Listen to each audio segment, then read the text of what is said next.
kaku dalam memberikan sanjungan. Ketika pulang, dia lihat istrinya cantik, ucapkan kata-kata pujian.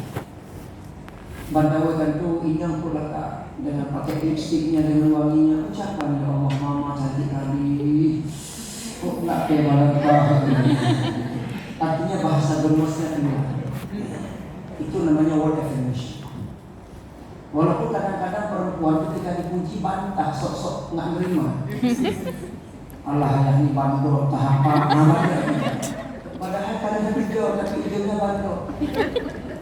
Dan bukan kalau bantu kata lepu hati itu sakit hati padahal tulus memujinya. Rupanya setelah diteliti dia nolak di depan suami, nerima di depan cermin. Paham maksudnya kan? Di depan suami sok-sok nolak, bandoklah, gatal-lah. Begitu gak ada suami, berdiri di depan cermin, baru diakui Allah laga, oke gak unya. Baru diakui apa ketika sendiri. Apa mikir saya tiada ya. Jadi ternyata sendiri diakui. Sok-sok gak nerima di depan suami. Meskipun gaji kita lebih besar daripada suami, tapi menghargai suami meskipun titipan nafkah sedikit, itu sudah word affirmation. Now kita gaji dia lebih besar daripada suami pendapatannya. Sementara suami hanya bisa menyerahkan 2 juta sebulan, dia pendapatannya 15 juta. Tapi istri yang baik, dia akan berkata, terima kasih suamiku, semoga menjadi berkah apa yang kau titip. Nah, mereka gaji yang kita hijau 2 juta, mama ini 2 juta nafkah ayah ini, berdua ini. Ambillah, kalau sok-sok 2 juta pun tak kau yang tingkah. Berarti tidak menghargai. Word affirmation. Ketika istri masak, pujilah dia. Mama dan mama puji. Punya jujur mati yang mengguni. Saya kan dulu kan kita di selama kita break perjalanan pulang lama 2 menit dari kantor ke rumah jam 12 pulang jam 12.15 sampai ke rumah. Begitu buka pintu, aroma masakan istri luar biasa enak, tumis, dua. Langsung buka sepatu, taruh tas, pelan-pelan datang di belakang, peluk pinggangnya, ngintip masakan lewat bahunya. Bisa dibayangkan? Bisa. Sesuatu momen dibayangkan. Sesuai banget. Setelah kita ngintip masakannya, kita berkata masakan mama luar biasa, luar biasa. Kita oleh yang lebih dulu untuk bulu. Tapi sebagai suami sudah memuji masakannya. Walaupun punya risiko, akibat kita puji. Apa risikonya? Sekarang kuah tumeh mengatakan masih berhentung meh. Risiko. Harus terima. Namanya word affirmation. Diadopsi dari keluarga Nabi apa? Salah satunya adalah Rasul memanggil istrinya wahai pipi yang berdarah. Apa bahasa Arabnya? Humairah. Ya, Humairah. Itu kan word affirmation. Memuji. Ada lagi yang mengatakan dipanggilnya disingkat Aish. Aish.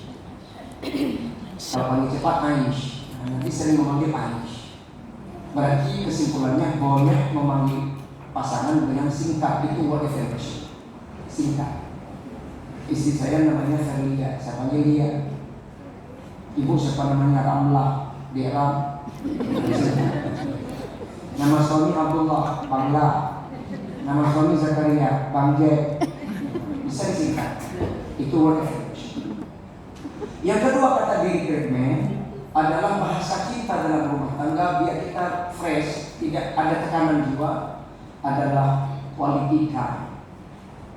Quality time. Waktu yang berkualitas. Waktu yang berkualitas. Rasulullah setiap beliau berangkat perang selalu mengundi istrinya. Makanya ada 2 versi. Ada yang mengatakan istrinya 11, ada yang mengatakan istrinya 9. Yang mengatakan 11 orang Madinah, karena ketika di Madinah Nabi 2 istrinya sudah meninggal, Siti Khadijah dengan Saudah. Yang tinggal Aisyah dan seterusnya 9. Jadi setiap istrinya itu setiap Rasulullah mau berangkat perang, beliau bawa istri dengan cara mengundi, bukan asal comong. Jangan mentang-mentang Aisyah seorang perempuan yang perawan dan jelita itu tuh dibawa, enggak, diundi. Siapa yang diambil nama itu yang berangkat kemana Rasulullah pergi berperang. Jadi selalu ada bersama istri.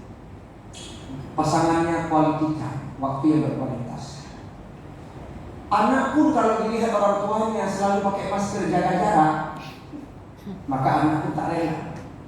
Dikira mak mengiyak selalu bertengkar, tunjuk-tunjuk mata, malam minggu gak pernah dibawa. Anak yang suruh, ayah pergilah bersama mama, jalan-jalan malam minggu, biarkan kami tinggal di rumah. Apa karena kena mak ayahnya kan? Harimau manusia. Jadi saling bermusuhan. Sehingga anak yang punya inisiatif, pergilah mama ayah malam minggu duduk di pantai Buku kedua, silahkan biar kami di rumah kering gak apa-apa. Demi anak lihat orang tuanya quality time, waktu yang berkualitas. Jadi untuk keharmonisan rumah tangga perlu jaga kebersamaan. Yang ketiga adalah physical touch. Physical touch, apa itu? Sentuhan fisik. Jadi sentuhan fisik itu bahasa kita dalam rumah tangga. Rasul ketika keluar rumah selalu kecup kening istri. Kecup kening itu sentuhan fisik namanya. Tapi malu sama anak, kalau tengok anak gak enak nanti. Anak suka ditengok mamanya, ayahnya ada sentuhan fisik begitu. Ketika berangkat kerja dicium, tengok anak tinggal mama aku, ya Allah. Senang. Coba ibu jawab dengan jujur, ada disentuh? Apa? Yang belum tolong praktek. Besok praktek. Ayah, jangan berangkat kantor dulu. Kecup dengan mama aku. Kata suamiku mau kamu. Kayak mereka. Tapi itu pertama-tama memang agak sedikit salah nikah, tapi kalau lama-lama biasa. Rasulullah begitu. Maka sentuhan fisik tidak mesti dahi, boleh dengan cium tangan. Katakan dengan bahasa puitis, berangkatlah suamiku, doa mama menyertaimu. Sentuhan fisik physical touch. Yang keempat adalah receiving gift, pemberian hadiah. Jadi setiap pasangan pulang ke rumah bawa tentengan, maka pasangan kita akan merasa diperhatikan dan diingat selalu. Jadi setiap pulang bawalah tentengan, bawa pulang. Ada yang dibawa pulang, receiving gift, pemberian hadiah. Lewat jalan Mamajang, bakso Ibrahim. Lewat Batu, bakso Pak Nur. Lewat Simpang 5, Pizza Hut. Undangan ke Padang, kain Padang. Undangan ke Jawa, batik. Ke Singapura, baju kelelawar. Antar itu ke tinggi, bakso berapa, mie caduk gerung-gerung. Ada aja yang bawa pulang, jangan tengok harganya, tapi tengok perhatiannya. Itu receiving gift. Rasul begitu juga ketika pulang ke rumah Aisyah, tentengannya lebih banyak daripada pulang ke istri yang lain. Berarti Rasulullah tidak adil, bukan beliau yang beli, hadiah sahabat. Sehingga Anas bin Malik berkata, cinta sejati terbaik di dunia adalah Rasulullah dengan Aisyah. Pertanyaannya, kenapa Anas bin Malik berkata cinta sejati terbaik di dunia adalah Aisyah dengan Rasulullah? Karena Anas bin Malik bersama Rasulullah umur 10 tahun di Madinah, tidak melihat bagaimana Rasulullah dengan Siti Khadijah. Padahal mesranya jauh lebih mesra dengan Siti Khadijah. Dan gak bisa dilupakan Siti Khadijah. Selalu meskipun Siti Khadijah sudah meninggal, di mulut Rasulullah menyebut-nyebut nama Siti Khadijah. Maka istri yang paling pencemburu Aisyah. Ketika suatu hari menyembelih seekor kambing, dagingnya disuruh bagi kepada keluarga Siti Khadijah, Aisyah cemburu. Ya Rasulullah, kan Khadijah sudah meninggal. Ya Khadijah tampak nanti itu. Saking cemburunya. Berarti lebih mesra dengan Siti Khadijah daripada Aisyah. Lalu kenapa Anas bin Malik begitu? Enggak melihat bagaimana Rasulullah dengan Siti Khadijah. Nah, itu mesranya Rasulullah dengan Aisyah. Jadi setiap Rasulullah mau pulang ke rumah istrinya, sahabat tengok di rumah mana mau pulang. Kalau arahnya ke rumah Aisyah, maka berlomba-lomba sahabat ngintip hadiah. Tapi kalau pulangnya selain ke rumah Aisyah, misalnya ke rumah Ummu Salamah, maka hadiahnya lebih sedikit. Tapi yang jelas setiap bulan ada tentengan, ada bawaan. Nah kita juga begitu. Berapa yang ada bawa pulang? Bisa ngoreng gitu. Bandar 4 sen juga nak pulang, tapi nak berdoa. Reciprocity. Yang kelima adalah action of service. Action of service, tindakan melayani. Enggak laku teori job description di rumah. Itu ke bahasa kantor. Tapi di rumah tetap action of service, saling membantu. Tindakan melayani. Istri menggosok, suami yang masukkan kain ke lemari. Istri yang ngepel, suami yang bersih kamar mandi. Istri yang masak, suami yang gendong anak. Itu namanya action of service.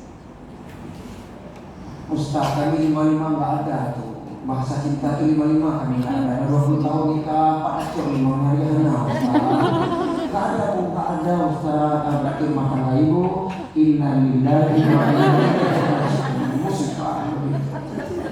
Tapi nggak perlu dibanding-bandingkan sama suami orang. Nggak usah. Bang tengok lagi orang kanan, kau.